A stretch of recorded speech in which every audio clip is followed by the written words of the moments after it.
Come on, baby. Looks like we're live. All right. Dylan, how you doing, bud? Good, man. Good. How are you? I am well. It's if you're watching live, by the way, and let's see if I can figure out what we got here. I'm playing the host and producer today, so bear with me a second. Guys, if you're watching us live, drop in the comments where you're watching from. So I'm hosting from Novi, Michigan. I'll drop that in there. And it's 23 degrees, by the way, here. Wow. Oh, that's chilly. yeah, it's chilly. So guys, we've got a special midweek live, LinkedIn Live for you. Dylan Latour is joining me. Dylan is the founder of Ink Press Digital. And Dylan, our relationship here is a perfect example of the power of LinkedIn, frankly, right? We've kind of been watching what each other's doing out there on this platform. You've been super friendly, gracious, giving me thumbs up when I frankly don't deserve thumbs up on some of my stuff. So thank you for that. Look at this. We got Scottsdale in the house, Manhattan, Kansas, the not the Big Apple, but Manhattan, Kansas, Chicago, Illinois, Percassi, Pennsylvania, Danville, California. Hello, Sue. She says it's sunny and bright. Catherine's in Frederick, Maryland. Dylan, where are you? I'm in Tampa, so sunny and bright here too. Right on. I think we got all the corners of the country covered. We don't have our 51st state, Canada, covered yet. But we'll see. We'll see where that goes. All right, so let's get into this. I'm an ex-high school football coach, and we used to trade film with our opponents before big games, before every game, right? And it was always like in my mind, I always scratched my head, like, why are we exchanging film here? Aren't we making our opponent stronger by doing that? And it helped everybody get stronger, right? It was like iron sharpens iron. We were able to prepare our kids better because we knew who the opponent was, what their tendencies were. They were able to prepare their kids better. And so I kind of I have the same mentality here on LinkedIn. And I know a lot of people do as well, especially a lot of the names I see in the comments here are big sharers, big-hearted people that want to see all of us do better and be better. And so that's really what I'm all about. And that's why I'm not like hiding you in my little ecosystem, Dylan. And I want to share you with my audience. I know you know some of the names on this list already. Well, you may not know them. They know you for sure because they were pinging me on excitement for this talk. So I think you posted something one time talking about a ghostwriter versus a co-writer, and that struck me. I've always had this aversion to this concept of ghostwriting, but you and I spent a little time together. You've kind of coached me through some content, and we're going to do that live. By the way, I'm a little bit nervous about that. And it really didn't feel like at all like you were writing for me. You were right there with me, helping me, ultimately convey the thoughts that were original in my head and make them more engaging and hopefully intelligent sounding once they made their way to this platform. And so maybe start by just telling us, a little bit about yourself, but really talk about that difference between ghost writing and co-writing. Sure. So I started in the mortgage industry in 2019. A little bit of background. I was in operations for a while, and then I did mortgage-backed securities due diligence. And then I left to join the creative world. I had gotten a bachelor's in creative writing a long time ago and had kind of put that dream on hold, and then made the connection one day that there was a big need in this space for high quality educational content and writing. And so I kind of fused the two together and launched my ghostwriting agency. But in terms of ghostwriting versus co-writing, we delegate so much in our business oftentimes. And it's funny that there's still this taboo about the writing element, like it's somehow disingenuous or something along those lines. And so what I focus on when I say I'm a co-writer versus a ghostwriter is really that, I'm not writing, I'm not ghost thinking, right? Yeah. I want to scale you and your ideas across the internet. And so many people are so smart. They've had 30 years of experience. They're, industry leaders in so many ways, but their skill sets really focused on what they do on a day-to-day basis, which isn't writing. And so my goal is to, put my head together with these industry leaders and help them get their thoughts out of their head and onto a page effectively, right? Puts you in a position where you can iterate, you can build, you can start writing on a regular basis and get feedback from your audience about what's resonating and what's not. And then go from there. And it allows you to effectively build a library of content that will, act as a flywheel for your business, and also sharpen your own thinking, your own ideas when we work together, so that ultimately, if you decide you want to write a book one day or whatever it happens to be, you've got a base of content that you've been writing for a long time that you can base that off of. I love that. And I'll tell you that I was sharing the story with somebody yesterday, and again this morning, two separate conversations. Yesterday, this guy complimented me that he loves my writing on LinkedIn and how great of a writer I am. And I'm like, whoa, wait a minute. What are you talking about? I hate writing. I grew up hating everything about writing. I was a terrible writer through school and high school and college and beyond. I actually was a pretty brutal writer for most of my career. And it really hit me that my current writing is really out of necessity, not out of any kind of passion for writing. I'm at a startup, much like you are, Dylan, right? So we're kind of having to do a little bit of everything in a startup entity. I don't have, a massive staff of people to lean on like I did in a prior life, where I could shoot an idea over to a team and then, they would create some content or whatever. So as I heard this compliment, and my immediate reaction was I'm not a good writer. I don't think I am anyway. It became evident to me that because I've had to write so much now in the last, 2 years on this platform in particular, that I don't know that my writing technically is good, but I think I'm more comfortable getting thoughts out of my head and making my fingers kind of work fast to get those. But just the exercise you and I did last week, where I don't know, and maybe you want to share the results of these, or I don't know how you want to do this, but I think I shared a handful of short, writing I did for some videos that I'm publishing, and you were able to kind of quickly help me not change the way I talk or thought or what I said, but mainly reorganize and reprioritize where we started. Yeah.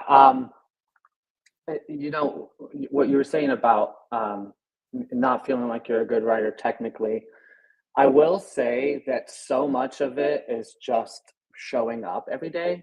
And if you can get the reps in, you'll eventually, I think, and focus on your feedback with regards to the signal that you're getting.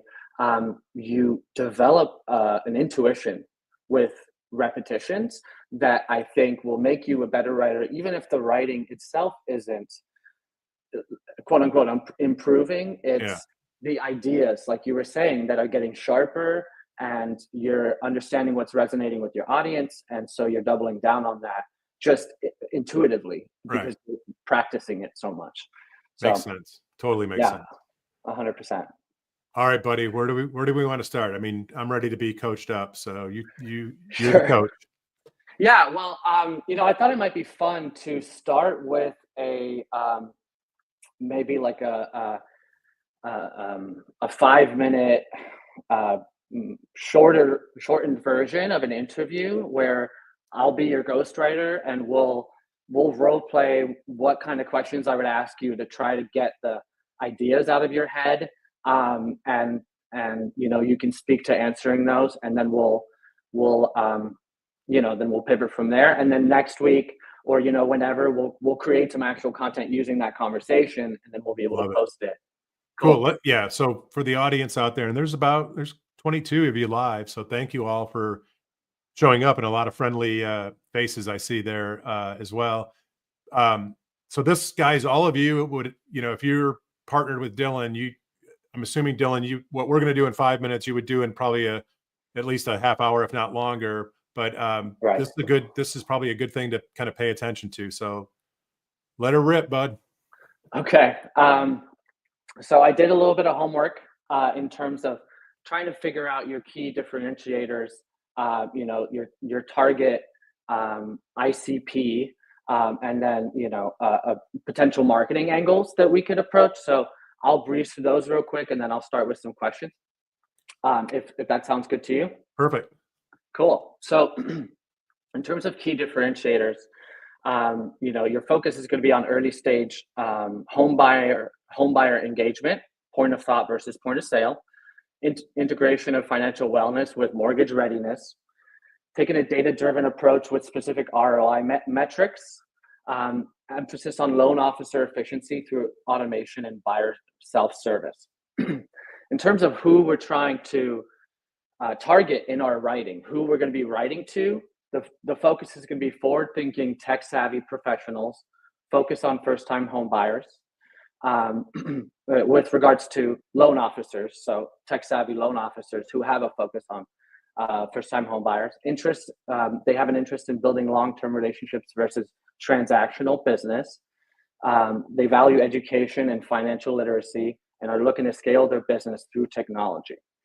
In terms of a marketing angle that I think we could take, I think, quote unquote, stop losing deals before they even start would be a strong kind of edgy way to approach it, in a way that would allow you to have sort of a loss aversion call to action, right?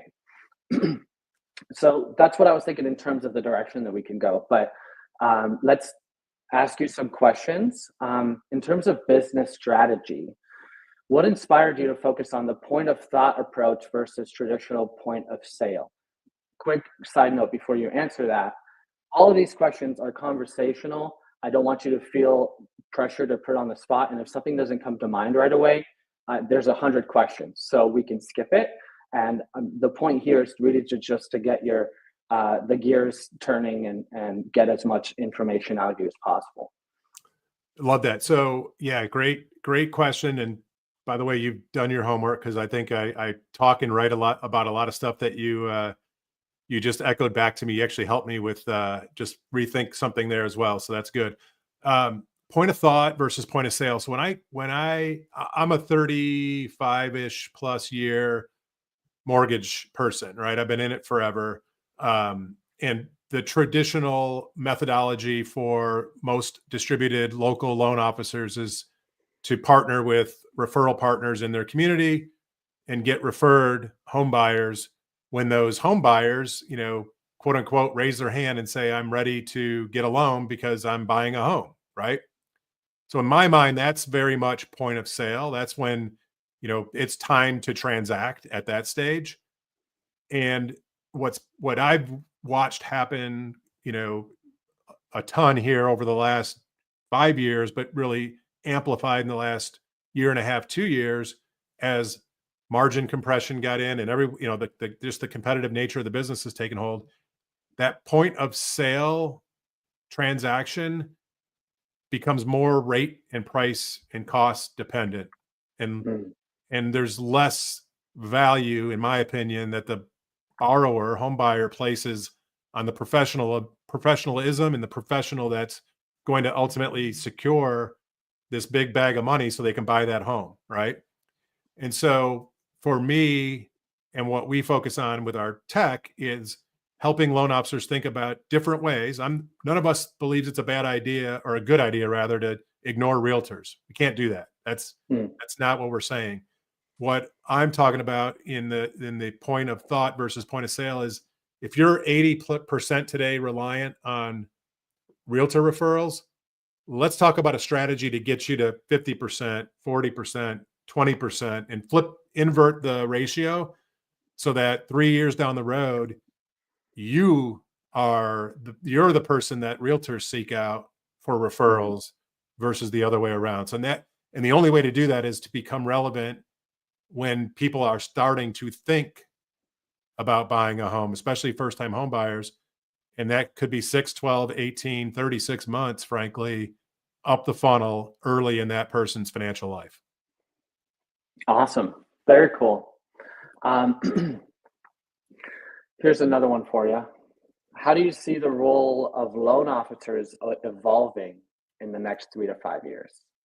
Yeah, so maybe I just hinted at that or teased it a little bit, but I think I'm already seeing it happen in pockets, and there's like amazing resources that are available now to loan officers that weren't always there. So you don't even have to go as far as looking at like First Home IQ.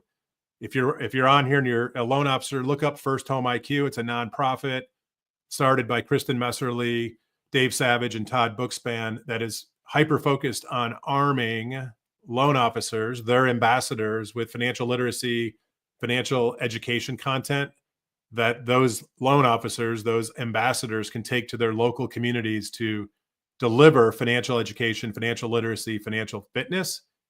And their focus is really getting in front of younger people that are younger in their financial life. And so this is where I see the role of this hybrid loan officer becoming really hyper focused on being that trusted source, that best source for financial education and financial literacy in their community, digital or physical community, with a focus on financial fitness and readiness towards home ownership. And so that's kind of this hybrid loan officer is really where I see, the industry going. Yeah, love that. Okay, awesome. So those are examples of questions that we would dive into and answer. And effectively, when we're having these conversations, these co-writing calls, I'm recording everything that we're saying to each other, and then I step away after the call. Maybe it's 30 minutes, maybe it's 45 minutes. I like to do them once a week. If you already have a lot of content, we could do it once every 2 weeks. In this case, you do, Brian. So I could just repurpose a lot of that. But I would take that call and I would turn it into 7 pieces of content effectively. So we would write some text-based long form pieces, mixed in a little short form there, and then create a week of content based off of the answers that you just gave me. So yeah, I hope that it is helpful to people in thinking about how to approach their own content from the perspective of the types of questions that you want to be thinking through. And a lot of the time, so much of it is just putting yourself in your reader's shoes and thinking about, what are they struggling with? What questions do they have? What, approaching it from that perspective, and then asking yourself, how can I answer those? And a good way to farm content as well is, now I know this is a co-writing call, but if you were, if you're taking calls on a regular basis, even if it's B2B and your focus is direct to consumer or whatever it happens to be, the conversations that you're having on a daily basis, I think should be the base for your content, at least some of it, right? Because you're having really interesting conversations like this one, and that puts you in a spot to kind of filter your conversation through the lens of, oh, would this be helpful to my ideal client? It's great advice, and I've heard it given quite often. Most of the time I've heard it, it's been given to loan officers in terms of how they should think about the content that they put out on their platforms. And the best content, like, let me go back a little bit and say the two questions you teed up and asked me, we did not rehearse those. You did your homework. And so when you asked them, both questions were like in my wheelhouse, right?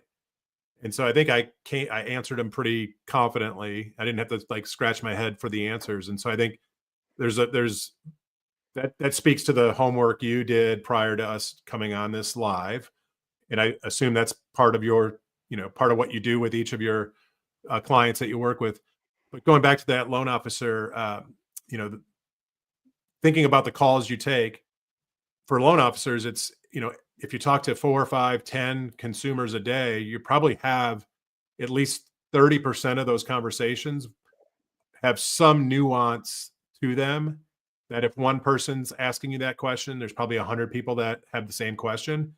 And so it's such a great advice to kind of think about those conversations. I kick myself almost every day because I'm like, man, I had those 2 conversations this morning. I wish I would have recorded or logged them or did something, because there's things that come out of just about every day's worth of combos that could be interesting content. There's also stuff that comes out that's not suitable for posting, by the way. Got to know your limitations. 100%. Yeah, for sure. Cool. Well, so that covers the piece about doing a little co-writing interview. Yep. I don't know if you want to focus, maybe on those posts that are going to go live and just reworking some of the hooks. Sure. And talking about how we would approach that. Yeah, let's do that. Okay, awesome. I don't have the old versions in front of me of any of these. Hold on, sorry, of the software that I'm trying to find. Okay, so I like to use this software that's like a LinkedIn post preview effectively. And what that allows us to do, here's a little bit of context. 80% of people that are on LinkedIn are accessing it through their mobile phones, which means that when we're writing text-based content, we want to make sure that we're optimizing the hook for the mobile view, which is different than the desktop view. And so what I like to use is this website called TypeGrow. Want me to open it up? Yeah, would you? That would be great. I'd really appreciate that. Perfect. So I started a post already. There you go. So so the way that this works effectively is that if you look on the right-hand side, there's a little computer screen and a little phone screen. And if you toggle between the two, it will show you the different views of people being able to view the hooks, right? And so what we want to do when we're writing our hooks is we want to make sure that we're writing it in such a way that we're effectively creating a curiosity gap that is interesting, intriguing, and quote unquote stops the scroll. And in order to do that, what we want to do is make sure that we're, number one, hinting at whatever it is that we're going to be discussing in the post without giving away the answer. So I have a good friend named Matthew Brown. He wrote a post about this recently. He wrote about the difference between a bad hook and a good hook. And his example was, I think it was, a client did $1 million in sales last year with case study posts. Okay. So that would be an example of a bad hook from the perspective of that's before the ... see more. And it immediately gives away the answer of what the post is, right? A much better way to write that would be a client did $1 million in sales last year, all with this one kind of post. And then the ... is there, if that makes sense. Totally. So yeah, so we want to structure it in a way that we're creating that curiosity gap. So somebody goes, oh, I want to know what this is about. And the more people that click the ... see more, the more the algorithm LinkedIn figures out that, oh, people are liking this post, they want to read more, they're spending time on it, let's share it, right? Because they want to maximize eyeballs on their platform. Well, a quick side note, speaking of maximizing eyeballs on the platform, that's why if you post a link in your post that's external, oftentimes it won't get as much traction because LinkedIn recognizes that and doesn't want people to navigate off the platform. I see a ton of debate like on what you just described. I try never to put an external link on there because it makes total sense to me that the algorithm is not this, like, it's not a third party, it's LinkedIn. It's their algorithm. And to your point, their value is when you're on their platform. And so what's your thought on, instead of embedding in the post itself this link to someplace else, that the author, puts that link in a comment below? That's the perfect strategy, in my opinion. That's the way that I always approach it. And I personally will wait a couple of hours. So I think like the 4-hour mark is when I typically will go back and comment. Sometimes you really do need to link off platform, and it's important, if you're linking to a charity, or if you're doing something that's, you want people to take action, or even if you want people to follow a CTA, right? Yeah. That's the best way to do it, because it puts you in a spot where, oftentimes people will get notified too if they interacted with the post and then you comment on it a couple hours later. So, that's my favorite way to do it for sure. Cool. Yeah, but I don't know if you want to pull up one of your posts and we'll just do an example of something that's coming up. Yep. 1 second here. Let's look at so this is what I sent you that was not edited. So right. we're going to start with this one. Yeah, sure. So looking at that, let me zoom in here. Okay, yeah. So in terms of, let's talk about title casing. So you see how that first sentence says, at the beginning of every letter, or the first letter of every word is capitalized. Yeah. I avoid that when writing LinkedIn posts at all costs, primarily because it feels a little bit like, here's my presentation, or it feels a little stuffy, right? Yeah. And so I want to, in every way that I can, I want to make it feel like a conversation effectively, from the perspective of, my readers are getting an insight into my brain and into the things that I'm thinking about and working through. So what I would do in this case is I would just scratch that first sentence altogether. Yeah. Let me see if I can do something here. Let's try to do a split screen. We'll do them. I'm assuming you'd like me to maybe plug it into the yeah, that'd be great. And then we can see the different views, right? Okay, so we're scrapping the first sentence. Okay. Yeah, I would scrap the first sentence, and then I would start the hook with, first time buyers aren't hesitant, right? Because you have buyers aren't hesitant, but we want to make sure that we're getting as specific as possible. So we're going to make that first time home buyers. And aren't then or are? Aren't hesitant. I'm sorry. Yeah, we're going to do aren't hesitant.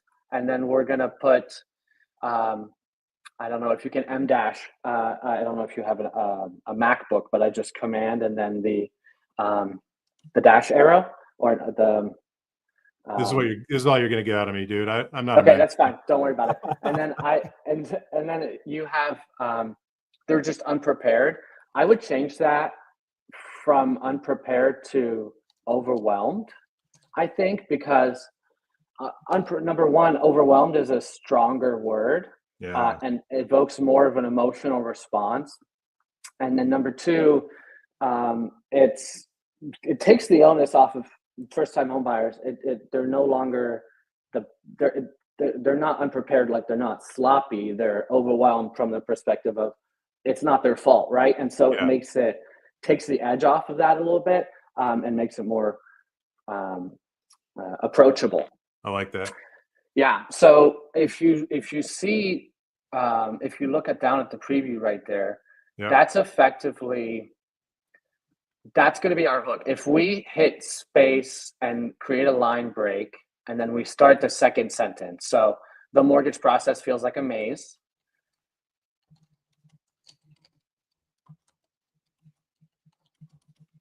Yep. Yeah. Oh, actually, that fits. Okay. Beautiful. So that's going to allow us to effectively, that's going to be our entire preview right there. Right.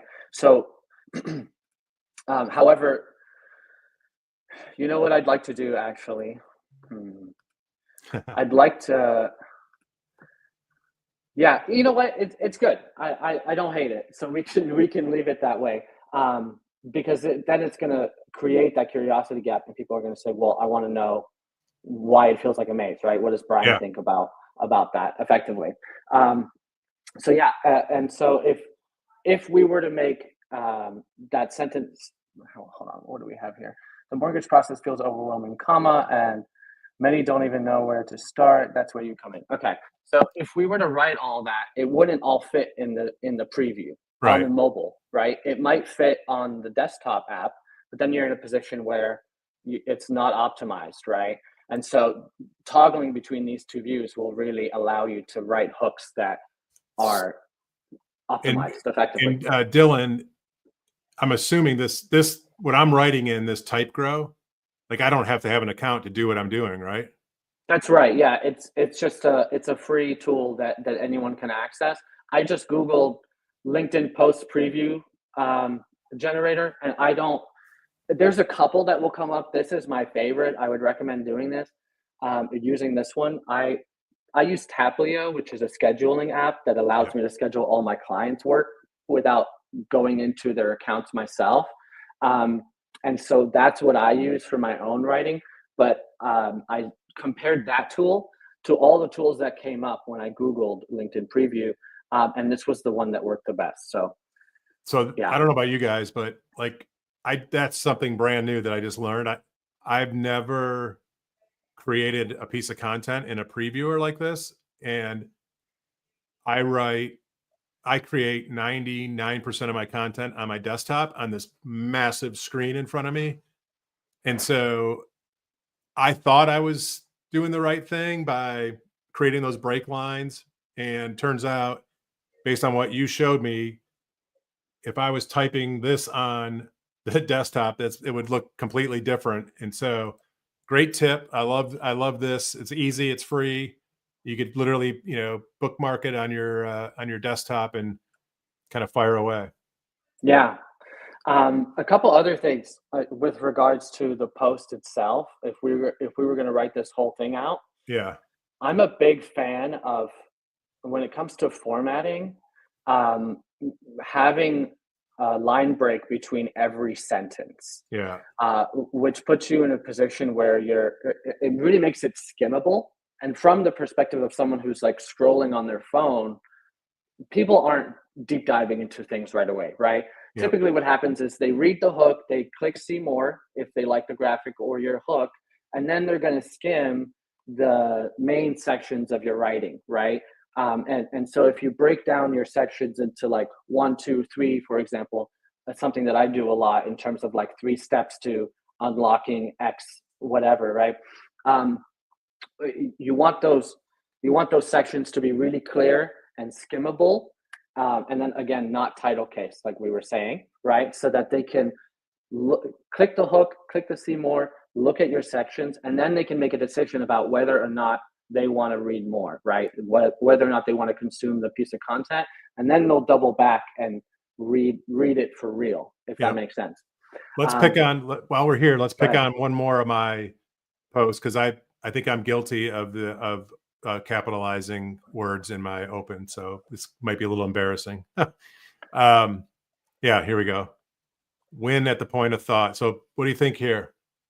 Yeah. So in this case, people, and this is really funny because I found this in my own writing, but oftentimes when we start writing a post, the better hook and this is a phenomenon that I've noticed in a lot of people. The better hook is the second, the piece that you write right under the hook. Yeah. So in this case, the much stronger opening line is stop competing at the point of sale, start winning at the point of thought. That is killer, by the way. Great writing.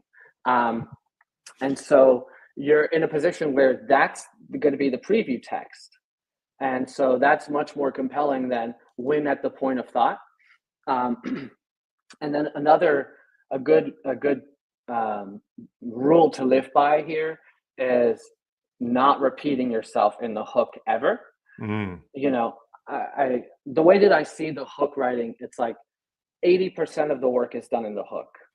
That's the biggest leverage. And so I would spend the majority of your time just on the hook, right? From the perspective of how can I make this as engaging as possible? And so, you know, that's prime real estate.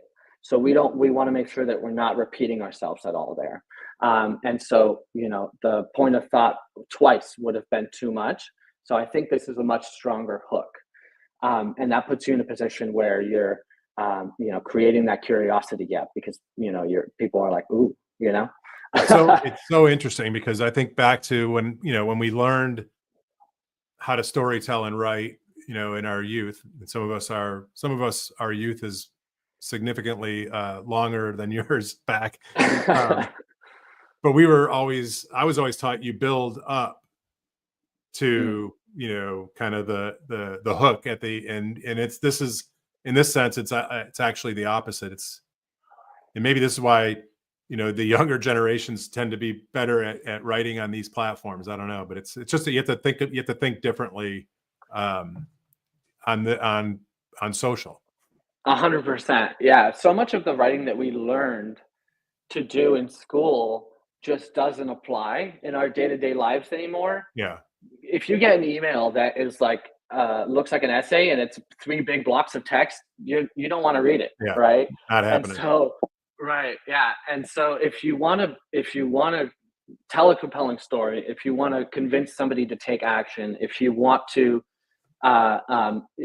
anything effectively, any end goal is going to require them reading. And so you need to make it as accessible as possible. And so that means you need to keep your writing at a 5th grade level, which isn't a reflection of anybody's ability to read, but you know, it's really important to consider cognitive load. Right. Because if something is really difficult and dense to get through, people aren't going to want to overcome that hurdle. Same goes for profile optimization, right? If someone lands on your profile and it says, you know, and there's a lot of really cute ways to do this, but they're not effective. If you do something like, you know, cat dad or whatever, right? You know, I love football in your title, whatever it happens to be. I think that's sweet and engaging, but people aren't going to overcome the hurdle of trying to figure out what it is that you actually do. They're just going to click away. So I think clarity over being clever is so fundamental in our writing. It's key. In addition to that, keeping that in mind as you write, because it's easy to get kind of lost in, I want to have eloquent language or flowery, or I want to make my post long, right?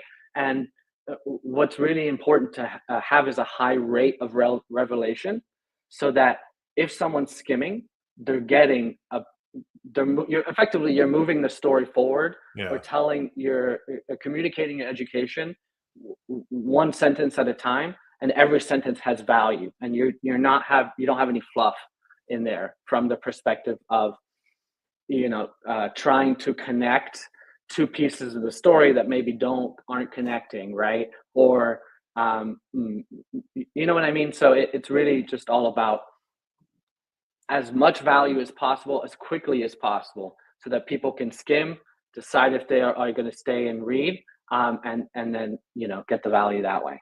Yeah. Sometimes I find myself, I get in that zone where I'm writing and I think I need to say more, so I keep writing. And then now, you know, now what you just described makes total sense. It's like, you know, little bit of a word salad that's kind of thrown out there. And sometimes one post is actually two posts, two separate posts, because, you know, the thread may be slightly different. So Dylan, let's put a bow on this thing. What do we want to do for the next few minutes here before we wrap? We'll wrap at 1:45. Yeah. So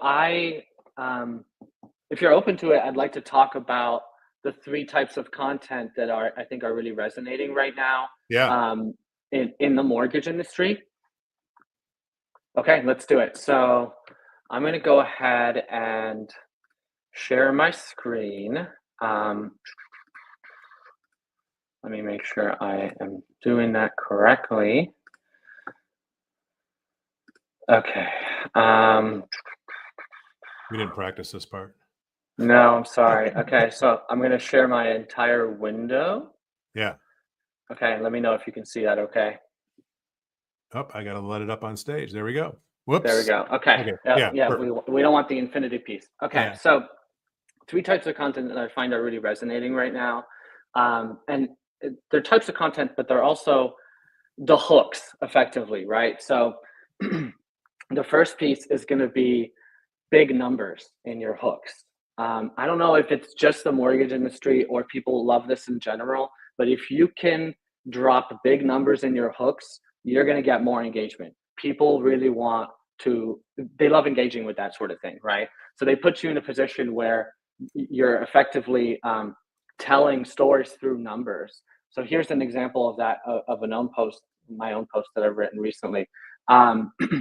So I've invested $14,500 in coaching in the last 12 months, and I plan to double that amount this year. Here's why, right? So here's an example of using a big number in a post, creating a curiosity gap, and then not answering that curiosity gap before moving forward. So that's the first big piece.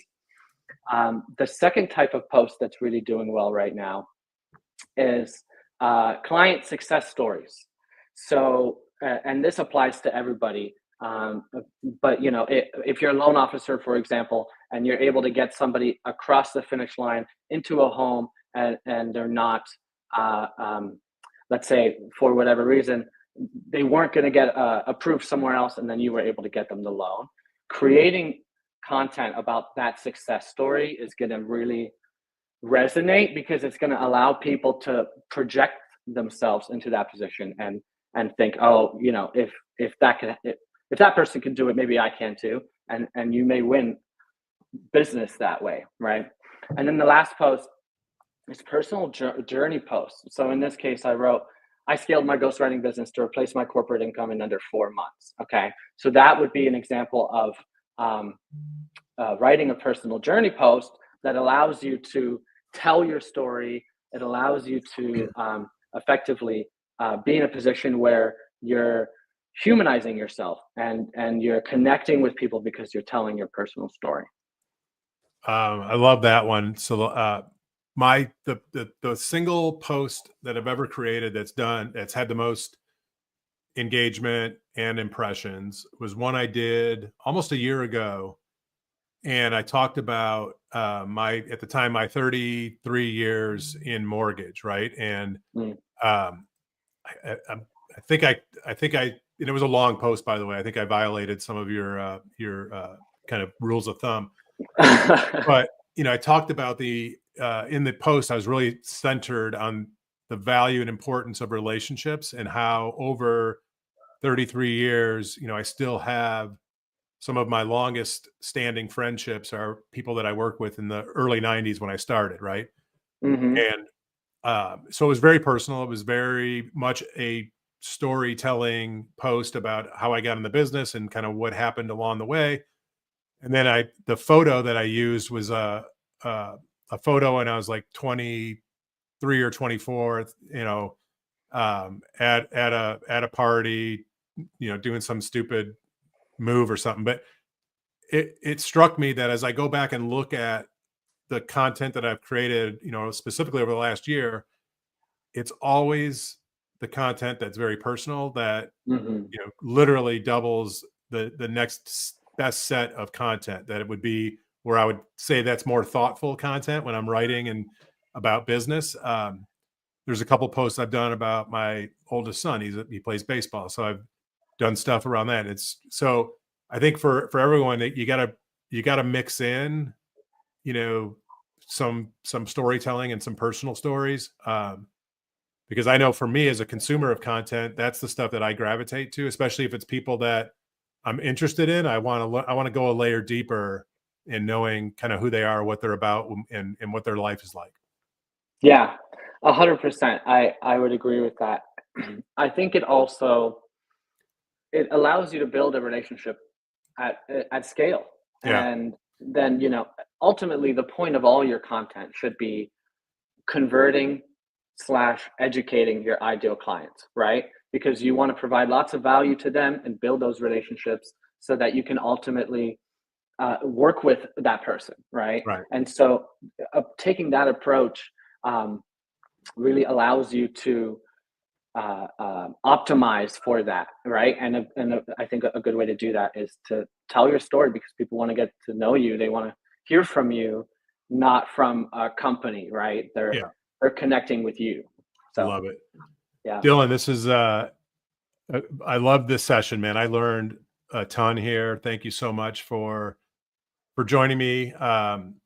What's the best way for people to get a hold of you? Obviously, LinkedIn's a good spot, I think.